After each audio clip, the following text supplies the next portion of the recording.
Number 58 says, a 5-gram bullet moving with an initial speed of 400 meters per second is fired into and passes through a 1 kilogram block, and the block initially at rest is on a frictionless horizontal surface, and it's connected to a spring with a spring constant of 900 newtons per meter. If the block moves 5 centimeters to the right after impact, find the speed at which the bullet emerges from the block and the mechanical energy lost in the collision.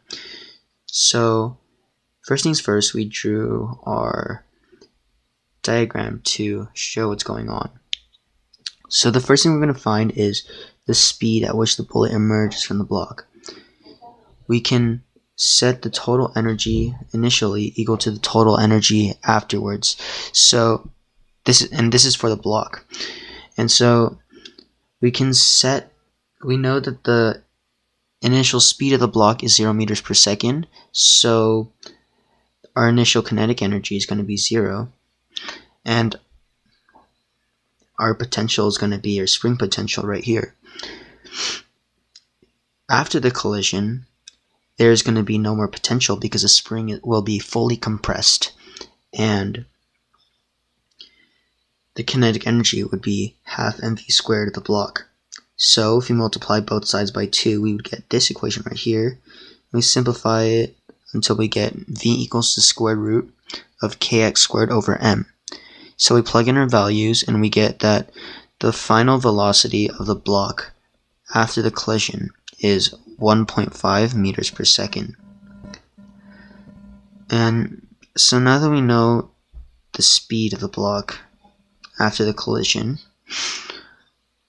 we can set up a conservation momentum problem. So the total momentum initially of the system is equal to the total momentum of the system after the collision.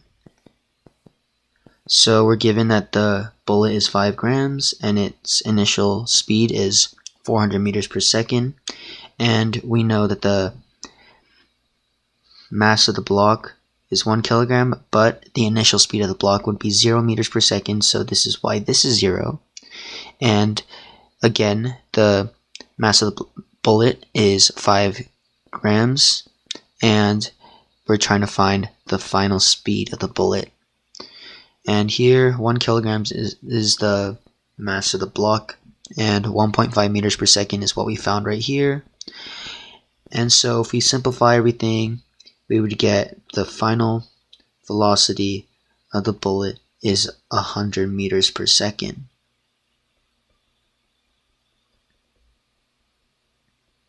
Now we'll find the second part of the question, the mechanical energy lost in the collision. So we would subtract the final total kinetic energy from the kinetic energy initially in the system. We could have subtracted the initial kinetic energy from the total kinetic energy, but we would have gotten a negative number because it's asking for how much that was lost, not how much that was gained. So we know that all the kinetic energy initially will be in the bullet, so we would just do half mv squared for the bullet right here, and after the collision, both the bullet and the block are moving, so we would have to add both their kinetic energies.